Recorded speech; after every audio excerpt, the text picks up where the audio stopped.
Good morning friends, मैं mister Sachin Kumar आज आपके बीच बहुत एक अच्छा सब्जेक्ट लेकर आए हैं। कैंसर की बीमारी। कैंसर की बीमारी होती क्या है, कैंसर होता क्यों है और इससे बचा कैसे जा सकता है। बहुत बड़ी समस्या बन चुकी है जिसका दर सालों साल बढ़ता जा रहा है। इस बीमारी के चपेट में बहुत सारे लोग आते जा रहे हैं। तो दोस्तों, पहले हम बता दें कि कैंसर एक बहुत ही खतरनाक बीमारी है जो कि हमारे शरीर में एबनॉर्मल सब टिश्यू ग्रोथ होने लगता है, अनवांटेड ग्रोथ होने लगता है जिसकी कोई ज़रूरत नहीं है, लेकिन वैसा सेल की ग्रोथ होने लगता है और वो ग्रोथ होकर के क्या करता है कि हमारे शरीर के बाकी पार्ट्स को भी डैमेज करने लगता है, जिससे हमारे शरीर के फंक्शन बिगड़ जाती है, जो कि सही तरीका से न काम करके गलत तरीके से काम करने लगता है। दूसरा, एक्चुअली कैंसर जो बीमारी है वो हर इंसान में पाया जाता है। हर इंसान में सेल बनता है, सेल डेथ करता है। कैंसर जो है हमारे डीएनए के म्यूटेशन के कारण होता है। डीएनए म्यूटेशन के कारण होता है। हम जानते हैं कि हमारे डीएनए में कई जीन्स होते हैं जो कि निर्देश देते हैं कि सेल को कितना बढ़ना है और किस तरह से काम करना है, लेकिन किसी कारणवश हमारे बॉडी के डीएनए के जीन में कोई हेरफेर हो जाती है, जिसकी वजह से वो सही निर्देश नहीं दे पाते हैं कि सेल कितना ग्रोथ करना है और किस तरह से काम करना है। तो वो क्या करता है कि लगातार ग्रोथ होता ही रहता है और जो कि पूरे हमारे शरीर में फैल सकता है और ग्रोथ होकर के हमारे बॉडी के अदर पार्ट्स के फंक्शन को भी अवरुद्ध कर देता है, जो कि सही तरह से हमारे बॉडी में फंक्शन नहीं कर पाते हैं। और बता दें कि कैंसर हमारे बॉडी में डीएनए म्यूटेशन की वजह से होती है, लेकिन ये डीएनए म्यूटेशन क्यों होती है? डीएनए म्यूटेशन एक तो कुदरती होती है, जैसे इंसान जब बच्चा रहता है तो बच्चा से जब किशोरावस्था में आता है तो उस समय भी हमारे बॉडी में डीएनए म्यूटेशन हो सकता है। दूसरा कि जब हम किशोरावस्था से वृद्धावस्था की ओर जाते हैं तो भी हमारे शरीर में एक दफ़ा डीएनए म्यूटेशन होने की चांस बनी रहती है। दूसरी बात कि हम जो आज के वातावरण में रह रहे हैं तो हमारे पर्यावरण भी इसके पीछे जिम्मेवार है। हम जो खान पान खाते हैं, हम जो नशीली पदार्थ का यूज करते हैं, जैसे गुटखा खाते हैं, पान खाते हैं, सिगरेट पीते हैं, बीड़ी पीते हैं, अल्कोहल का सेवन करते हैं। दूसरा कि बहुत सारे लोग रेडिएशन फील्ड में काम करते हैं, तो ये सारे चीज़ें हमें कैंसर होने की कारण बन सकती है। दोस्तों, बता दें कि कैंसर माने तो 100 प्रकार के होते हैं, लेकिन हम एक कुछ नॉर्मली कैंसर के बारे में आपको बताएंगे। जैसे आज के नवयुवा पीढ़ी को माउथ कैंसर बहुत तेजी से आगे की तरफ बढ़ रहा है। औरतों में breast cancer, cervix cancer, uterine cancer, lungs cancer इत्यादि बहुत सारी बीमारियां बहुत तेजी से फैल रही है। तो दोस्तों, बता दें कि कैंसर तो बहुत तरह के होते हैं, लेकिन आज हम आप लोगों के बीच में कुछ कैंसर्स के बारे में बताएंगे। उस कैंसर होता है तो उसका लक्षण क्या है, वो किस तरह का इंडिकेशन देता है, उसका साइन और सिम्टम्स क्या है। तो सबसे पहले बता दें कि अगर हमको माउथ कैंसर होता है, दोस्तों माउथ कैंसर जब होता है तो हमारे मुंह में छाले की तरह होने लगती है। हमारे जो दांत की मसूड़े होती है उसमें कोई ग्रोथ होने लगता है, या फिर टंग के सरफेस पे होने लगता है, या इंटरनल चीक में होने लगता है।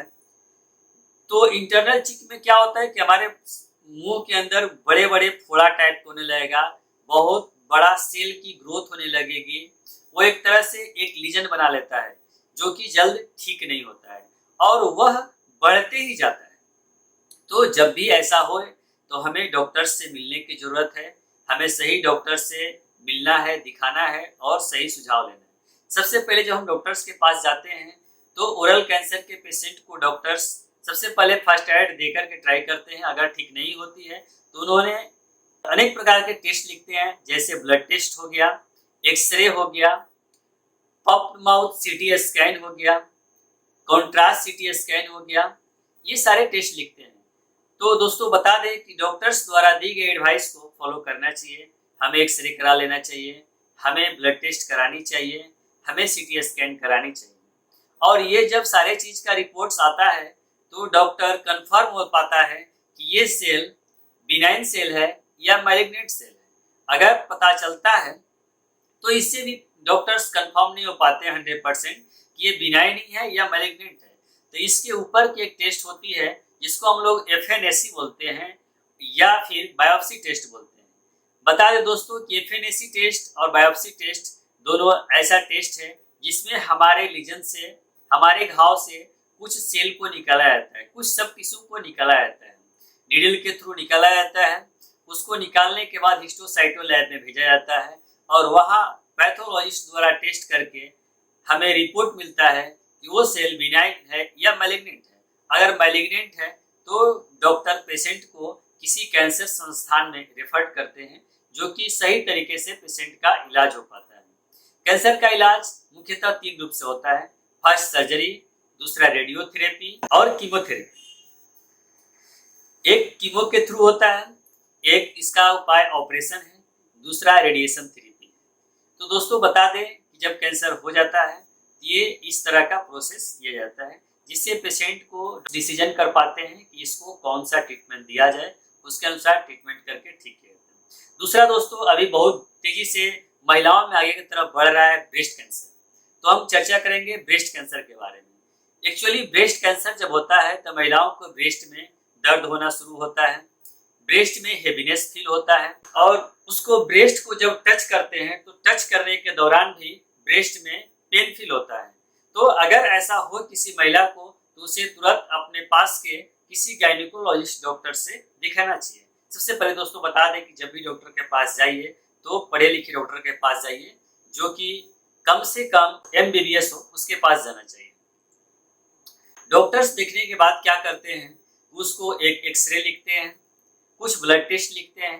ब्लड टेस्ट में जैसे ESR, CBC, CRP टेस्ट वगैरह लिखते हैं जिससे पता चलता है कि हमारे बॉडी में इन्फेक्शन है या नहीं।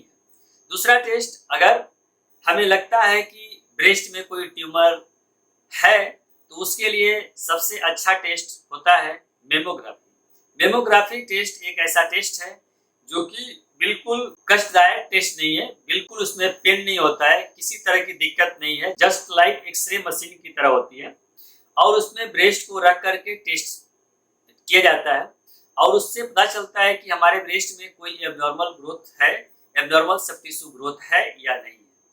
तो अगर एबनॉर्मल सब टिश्यू ग्रोथ रहता है तो डॉक्टर्स वैसे पेशेंट को भी FNAC या बायोप्सी टेस्ट प्रिस्क्राइब करते हैं जो कि एक अच्छे पैथोलॉजिस्ट से कराना चाहिए। एक बड़ी बात बता दें कि बहुत ऐसे लोगों के मन में धारणा बन चुकी है कि किसी भी कैंसर सेल को अगर छेड़छाड़ किया जाए तो कैंसर बहुत तेजी से फैलता है, लेकिन ऐसा नहीं, ऐसा 100% नहीं है। सबसे पहले बता दें कि कैंसर के सेल को अल्ट्रासाउंड मशीन से देख करके नीडल द्वारा उसमें से कुछ सब टिश्यू को निकाला जाता है और वो टेस्ट एक अच्छे रेडियोलॉजिस्ट और पैथोलॉजिस्ट के देखरेख में होती है और उस सेल को एक हिस्टोसाइटो लैब में पैथोलॉजिस्ट के पास भेजा जाता है और वो पैथोलॉजिस्ट टेस्ट करके बताते हैं कि सेल कार्सिनोजेन है, मैलिग्नेंट है या नहीं। इसके बाद दोस्तों बता दें कि अभी यूट्रस कैंसर बहुत तेजी से आगे की तरफ बढ़ रहा है। बहुत सारे महिलाओं में यूट्रस की प्रॉब्लम होती है, पीरियड के टाइम एक्सेस ब्लीडिंग होना, हमेशा लोअर एब्डोमेन में पेन रहना, लोअर एब्डोमेन का हेवीनेस फील होना। तो ऐसे सिचुएशन में हमें डॉक्टर्स के पास जाना चाहिए, गायनिकोलॉजिस्ट डॉक्टर के पास जाना चाहिए और उनसे सलाह लेनी चाहिए। ऐसे में डॉक्टर्स एक अल्ट्रासाउंड लिखते हैं, कुछ ब्लड टेस्ट लिखते हैं जिससे वो पता कर पाते हैं कि इनके बॉडी के अंदर कोई एबनॉर्मल सेल ग्रोथ है या नहीं। अगर सर्विक्स में एबनॉर्मल सेल ग्रोथ होता है तो भी डॉक्टर एक TVS लिखते हैं, TVS टेस्ट लिखते हैं। TVS टेस्ट का मतलब होता है trans vaginal sonography. Trans vaginal sonography भी एक नॉर्मल टेस्ट है जो कि पेशेंट को पेनफुल नहीं होता है। अल्ट्रासाउंड प्रोब को वेजाइना के अंदर डाला जाता है और उससे पता किया जाता है कि कहीं सर्विक्स में भी एबनॉर्मल ग्रोथ है या नहीं है, तो भी पेशेंट को ये प्रिस्क्राइब किया जाता है कि आप कुछ ब्लड टेस्ट करा लीजिए, अल्ट्रासाउंड करा लीजिए, या फिर बायोप्सी टेस्ट, एफएनएसी टेस्ट किया जाता है। एफएनएसी टेस्ट अल्ट्रासाउंड मशीन से नीडल के द्वारा उसमें सब टिश्यू को निकाल करके पैथोलॉजी में भेजा जाता है और वहां से पैथोलॉजिस्ट जांच करके भेजते हैं कि आपका रिपोर्ट क्या है। दोस्तों, ये थी अभी तक की जानकारी कि कैंसर हुए तो उसका इंडिकेशन क्या है। तो आप लोग, मुझे आशा है कि ये समझ चुके होंगे कि कैंसर के क्या क्या लक्षण हैं।